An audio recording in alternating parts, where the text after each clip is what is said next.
snow on the track was deep, and Torval found the walk back up the hill extremely tiring. Luckily, the stars were bright and there was very little cloud, which meant there was enough light to see by.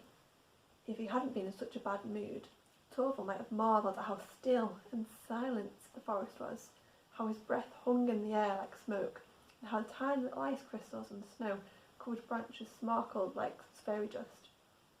Soon he saw the glow of the town, light in the clouds ahead of him, and as he grew closer, he heard the distant beating of elfin drums. Clearly the Christmas revellers were still in full swing. No doubt the streets were packed with rosy-cheeked elves, dancing and making merry, careless of the worries of the world. The thought made Torval shudder. He would have to pass through the crowds on his way to the sled hire shop. What if someone had tried to dance with him, or make him sing? He stopped in his tracks.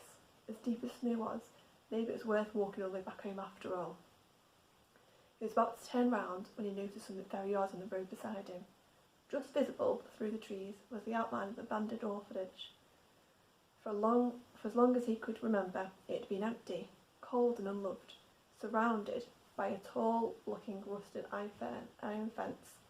But now there was something very different about it. All the lights were on. He frowned and waded more quickly through the snow, curious to see what might be going on. Had a band of drunk elves decided to make it over for a party? If so, he would lodge an official complaint with the town elders. The building was odd and dangerous, with slats missing from the roof and rubble in its grounds, and he was sure that a party would be against health and safety regulations. This, he told himself, was the whole problem with allowing elves to enjoy themselves. They were never content with a nibble of an acorn cake and a sip of silver bark tea. They always had to take it too far. But Torval was wrong. As he drew closer, it was clear that the orphanage, far from being derelict, was a picture of health. There was painted shutters on the windows, and the snow had been cleared from the path in the garden, laid to lawn, and late flowering shrubbery. Through the windows he could see smartly dressed staff ushering boys and girls in dark blue uniforms. The sight moved him greatly. He had almost smiled. Almost, because he was at that point he heard a baby crying. At the gate, barely metres ahead of him, sat a wicker shepherd basket. Edging closer, Torval saw that the crying was coming from a rather cross-looking baby, wrapped tightly in a hand-knitted blanket.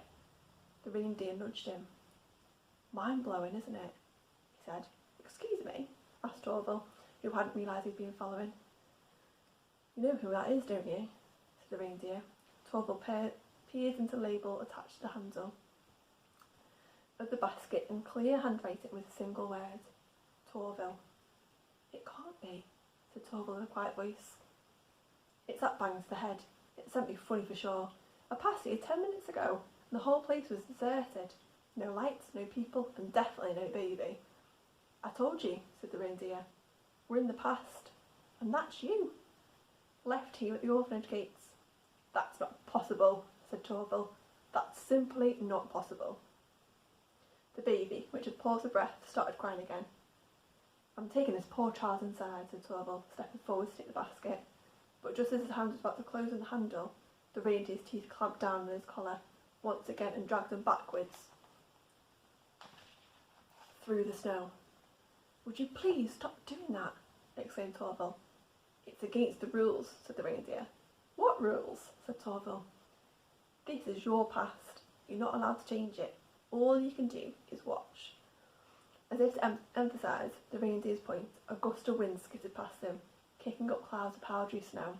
A handful of snowflakes found their way into the basket, and the baby began to cry even more loudly. "Oh, this is absurd," said Torval. His heart melted a little. That poor baby!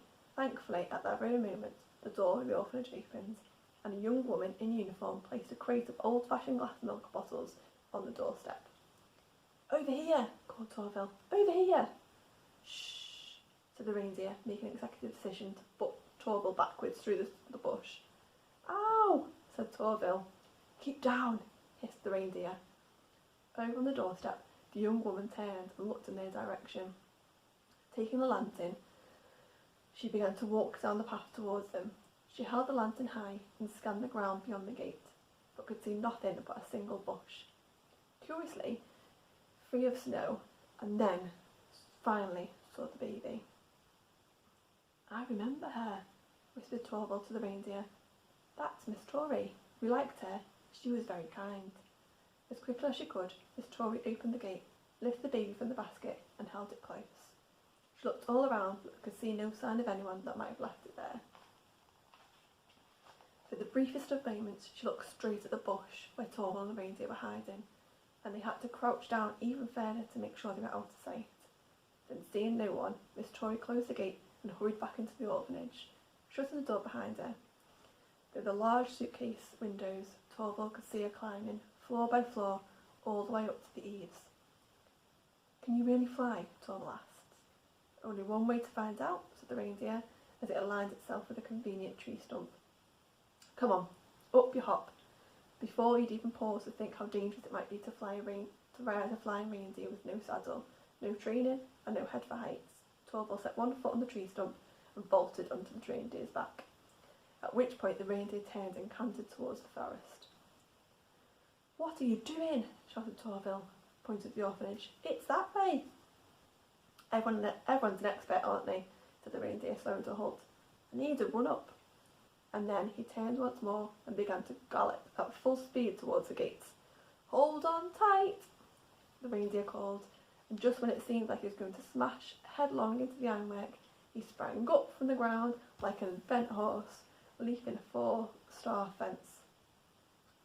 Up into the cold night they soared, with the reindeer hooves pounding the air and Torvald hanging on for dear life.